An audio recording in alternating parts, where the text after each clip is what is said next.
ಸರ್ಕಾರಕ್ಕೆ ಮಗ್ಗುಲ ಮುಳ್ಳಾಗಿರೋ ಆ 5 ವಿಷಯಗಳು ಯಾವುವು ಗೊತ್ತಾ? ತೊಡರುಗಾಲು ಹಾಕುತ್ತಿರುವವರು ವಿರೋಧ ಪಕ್ಷದವರ ಅಥವಾ ಸ್ವಪಕ್ಷದವರ? ಸಿಎಂ ಮಂಡೆ ಬಿಸಿ ಮಾಡೋ ಆ ಮಿನಿಸ್ಟರ್ಸ್ ಯಾರು ಗೊತ್ತಾ? ಎಸ್, ಒಂದು ಸರ್ಕಾರ ಯಶಸ್ಸು ಅಥವಾ ವೈಫಲ್ಯ ವಿರೋಧ ಪಕ್ಷದಿಂದ ಕೇಳಿ ಬರೋದಿಲ್ಲ. ಕೆಲವೊಮ್ಮೆ ಆಡಳಿತದ ಒಳಗಿನ ಸವಾಲುಗಳಿಂದಲೇ ಗೋಚರವಾಗುತ್ತೆ. ಕರ್ನಾಟಕದಲ್ಲಿ ಈಗ ಮುಖ್ಯಮಂತ್ರಿ ಸಿದ್ದರಾಮಯ್ಯ ನೇತೃತ್ವದ ಸರ್ಕಾರದ ಬಗ್ಗೆ ಕೆಲವು ಪ್ರಮುಖ ಆಡಳಿತಾತ್ಮಕ ಪ್ರಶ್ನೆಗಳು ಚರ್ಚೆಯಾಗ್ತಿವೆ.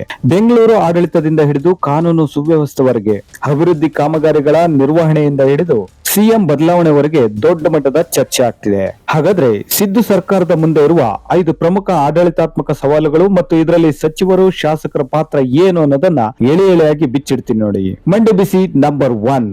ಜನರು ಅತಿ ಹೆಚ್ಚು ಚರ್ಚೆ ಮಾಡ್ತಿರೋದು ಬೆಂಗಳೂರು ಆಡಳಿತ ಮತ್ತು ಡಿ.ಕೆ. ಶಿವಕುಮಾರ್ ನಡೆ ಬಗ್ಗೆ. ಬೆಂಗಳೂರು ನಗರ ರಾಜ್ಯದ ಆರ್ಥಿಕ ಕೇಂದ್ರ.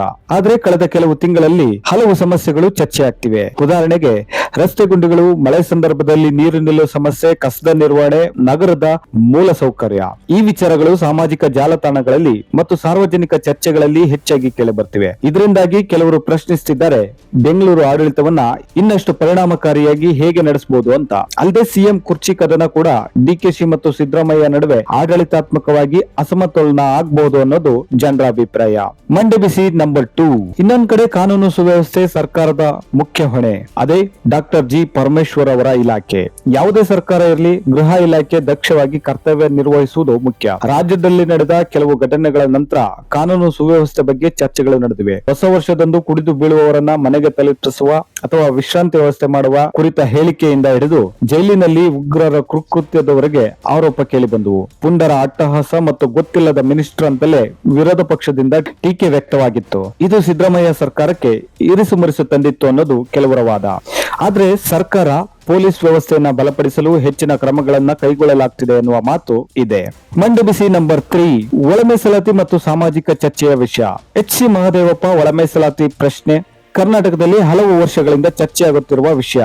ಇತ್ತೀಚಿನ ದಿನಗಳಲ್ಲಿ ಇದು ಮತ್ತೆ ರಾಜಕೀಯ ಚರ್ಚೆಗೆ ಬಂದಿದೆ. ಕೆಲ ಸಾಮಾಜಿಕ ಸಂಘಟನೆಗಳು ವೇಗವಾಗಿ ನಿರ್ಧಾರ ಬೇಕು ಎಂದು ಹೇಳ್ತಿವೆ. ಇನ್ನು ಕೆಲವು ವಲಯಗಳು ಹೆಚ್ಚು ಅಧ್ಯಯನ ಮತ್ತು ಚರ್ಚೆ ಅಗತ್ಯ ಎಂದು ಅಭಿಪ್ರಾಯ ವ್ಯಕ್ತಪಡಿಸುತ್ತಿವೆ. ಈ ಹಿನ್ನೆಲೆಯಲ್ಲಿ ಸರ್ಕಾರ ಯಾವ ರೀತಿಯ ನಿರ್ಧಾರ ತೆಗೆದುಕೊಳ್ಳುತ್ತದೆ ಎಂಬುದು ಗಮನಾರ್ಹ. ಇದು ಕೂಡ ಸಿಎಂ ಎಚ್ಚರಿಕೆ ಹೆಜ್ಜೆ ಇಡುವಂತೆ ಮಾಡಿದೆ. ಮಂಡೆ ಬಿಸಿ ನಂಬರ್ 4. ಬಿಜೆಪಿ ವಿರುದ್ಧ ಪೇ ಸಿಎಂ ಅಭಿಯಾನ ನಡೆಸಿ ಅಧಿಕಾರಕ್ಕೇರಿದ ಕಾಂಗ್ರೆಸ್ ಈಗ ಗುತ್ತಿಗೆದಾರರೇ ಪ್ರಶ್ನೆ ಕೇಳುವ ಮಟ್ಟಕ್ಕೆ ಹೋಗಿದೆಯಂತೆ ಇಂದಿನ ಪರಿಸ್ಥಿತಿ. ಸತೀಶ್ ಜಾರಕಿಹೊಳಿ ನಿರ್ವಹಿಸುವ ಲೋಕೋಪಯೋಗಿ ಇಲಾಖೆ ರಸ್ತೆ ಮತ್ತು ಮೂಲಸೌಕರ್ಯ ಅಭಿವೃದ್ಧಿಗೆ ಸಂಬಂಧಿಸಿದ ಪ್ರಮುಖ ಇಲಾಖೆ. ಕೆಲ ಗುತ್ತಿಗೆದಾರ ಸಂಘಟನೆಗಳು ಪಾವತಿಗಳು ಮತ್ತು ಕಾಮಗಾರಿಗಳ ಬಗ್ಗೆ ಕೆಲ ಪ್ರಶ್ನೆಗಳನ್ನ ಎತ್ತಿರುವುದಾಗಿ ವರದಿಗಳಾಗಿವೆ. ಸರ್ಕಾರದ ಕಡೆಯಿಂದ ಈ ಸಮಸ್ಯೆಗಳನ್ನ ಪರಿಹರಿಸಲು ಕ್ರಮ ಕೈಗೊಳ್ಳಲಾಗುತ್ತಿದೆ ಎಂಬ ಮಾಹಿತಿ ಕೂಡ ಇದೆ. ಮಂಡೆ ಬಿಸಿ ನಂಬರ್ 5. ಸಂಪುಟ ಪುನರಚನೆ ಚರ್ಚೆ. ರಾಜಕೀಯ ವಲಯದಲ್ಲಿ ಒಂದು ಪ್ರಶ್ನೆ ಮತ್ತೆ ಮತ್ತೆ ಕೇಳಿ ಬರುತ್ತಿರುತ್ತೆ. ಸಂಪುಟ ಪುನರಚನೆ ಅಗತ್ಯವೇ? ಕೆಲ ವಿಶ್ಲೇಷಕರು ಹೇಳುವಂತೆ ಸರ್ಕಾರದಲ್ಲಿ ಕೆಲವು ಬದಲಾವಣೆಗಳು ಮಾಡಿದ್ರೆ ಆಡಳಿತ ಇನ್ನಷ್ಟು ಪರಿಣಾಮಕಾರಿ ಆಗಬಹುದು ಅಂತ. ಆದ್ರೆ ಇದು ಸಂಪೂರ್ಣವಾಗಿ ಮುಖ್ಯಮಂತ್ರಿಯ ನಿರ್ಧಾರ. ಸಿಎಂ ಕುರ್ಚಿ ಭದ್ರವಾಗಿಲ್ಲ ಅನ್ನೋ ವಿರೋಧ ಪಕ್ಷಗಳ ಹೇಳಿಕೆ ಸರ್ಕಾರಕ್ಕೆ ಮತ್ತೊಂದು ಮಂಡೆ ಬಿಸಿಯಾಗಿದೆ. ಹೀಗೆ ಸರ್ಕಾರದ ಮುಂದೆ ಹಣಕಾಸು, ಆಡಳಿತ ಮತ್ತು ರಾಜಕೀಯ ಸೇರಿ ಹಲವು ಸವಾಲುಗಳಿವೆ.